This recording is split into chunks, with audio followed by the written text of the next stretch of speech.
Are you struggling to tattoo solid black ink into the skin? Does it go patchy? Or does it fall out when it's healed?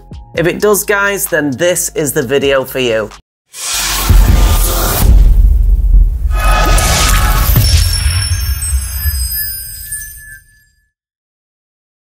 Hey everyone, welcome to this video, and in this video I'm going to address the common causes of patchy, weak looking black ink in the skin.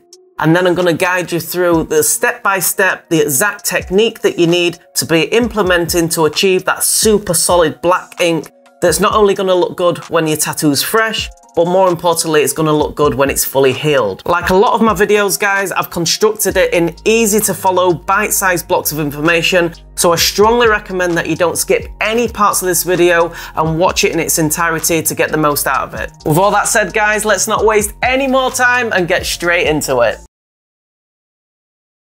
So the dilemma so many people face is that when the tattoo is first completed, the ink looks pretty good and the black looks solid, but not long afterwards when the tattoo is healed, the black looks super patchy and some of it has completely fallen out. Or worse still, the tattoo looks patchy immediately after it's been put into the skin, and it goes from bad to worse when it's healed, where the vast majority of it fades or even falls out altogether. No matter what you do or how hard you try, you just can't get that ink to look nice and solid, which can be infuriating as well as soul destroying. But don't worry guys, I've got you all covered, and by the end of this video you should be armed with the knowledge to pack those nice solid black areas with confidence and ease. So to know how to pack solid black, we first must know where we're going wrong. So let's quickly examine 5 common causes of patchy black ink. So number 1 is poor quality equipment. Now I know I mention this a lot in my videos, but it's such an important basic to get right to form a solid foundation if we're going to achieve nice solid black ink in the skin.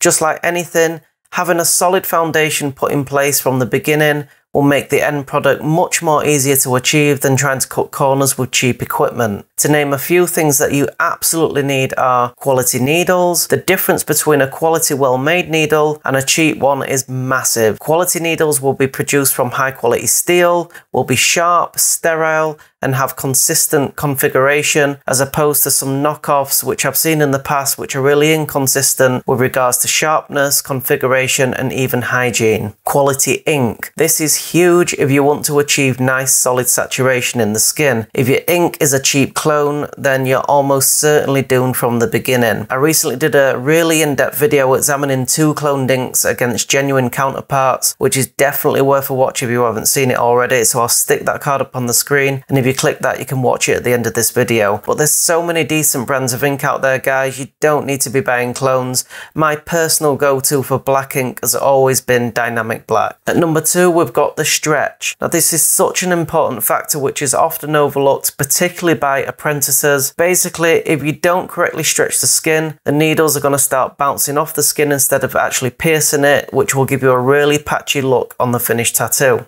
At number 3 we have hand speed versus machine speed. Again, I cover this in super detail in another video and actually show you how to match these up. If your hand speed and machine speed aren't in sync with each other, then you're not going to get a very good result in the skin. Also, whilst we're talking about speed, it's really important that your machine speed isn't set too high. If your machine is running too fast, it's just going to tear up the skin and cause it to turn red, raise up and bleed, as opposed to just nicely packing in that ink. At number 4 we have the bog, also known as the give. Now for colour packing, you want a machine to bog down slightly when the needles enter the skin. Now the bog is quite a big subject which is way too big to explain in this video, but again I've made a full length video explaining everything you need to know about this subject, so I'll also stick that card up on the screen, and if you click that you can watch it at the end of this video if you've not seen it already. So let's say you go away from this video armed with the 4 bullet points which we've just discussed, and you apply them to your next tattoo. You're full of confidence because Jono's told you what to do to achieve solid black, but when you start to tattoo it all goes wrong. The skin starts to go red and raised and starts to bleed, the ink is patchy, and 3 weeks later your client messages you to tell you that you suck. So guys, before you start sending me death threats and concocting elaborate plans to destroy me, you need to know the most important thing you're missing from the checklist, the 5th element. the most important part of this jigsaw puzzle, which is often overlooked, that being the correct technique. The reason technique is easily overlooked so often is because people tend to watch, let's say, a pro tattooist, let's say watching one of their videos on YouTube, for example, and they think they're copying them and they start to mimic their technique. But when they go away and they try it for themselves, they often fail. Now, there's a fail-safe technique that you can use to pack black ink, which is hardly ever talked about until now. So in this next section, I'm going to explain exactly what this technique is, and it will hopefully put you on the right path to packing some serious black ink. Just really quickly, guys, before we go to this next section, if you are still watching this video and you're enjoying it, it means a great deal to me if you just take a second out right now to smash that like button, and if you haven't already, hit that subscribe button. Okay, with all that said, let's move on to the technique. So I quickly want to add a disclaimer here that this technique that I'm about to show you is highly exaggerated for the purposes of demonstration. Okay, so here's a perfect example of the point that I've just made in the previous section about watching someone tattoo, then trying to copy them yourself and failing. So let's say the person on the right is the pro tattooist and the one on the left is you trying to copy the technique. You're failing because the tattooist you're watching is using a really subtle technique which you're probably missing. So let's rewind and take a closer look at the videos. So this first example is most likely what you're doing when you try to pack solid black. Notice the hand movement is being generated from the wrist. You've noticed the pro tattooist does small tight circles or maybe shovel motions back and forth, so you copy the movements by moving your machine with the motion coming from your wrist. The actual motions, whether they be circles or shovel motions, are really down to personal preference.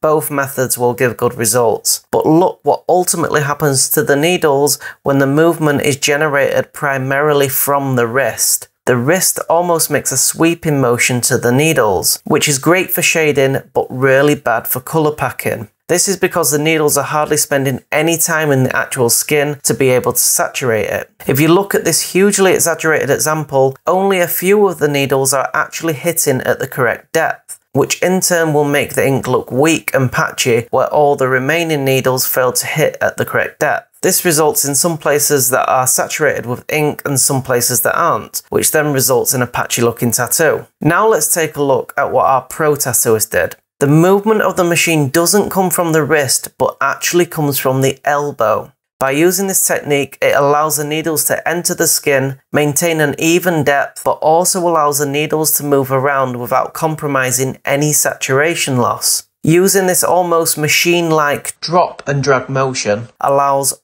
all the needles to remain in the skin whilst tattooing.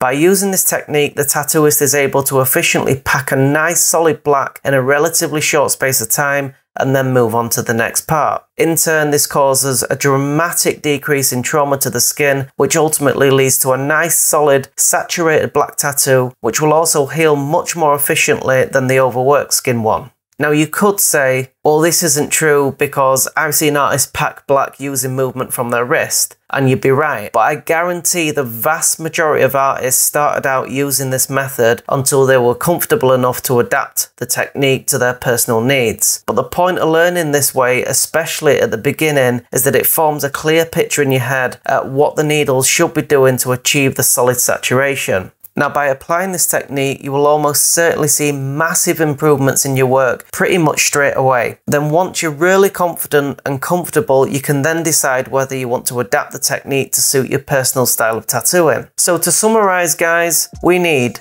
quality equipment, a good stretch, our hand speed and machine speed in sync, our machine to bog, and the all-important correct technique.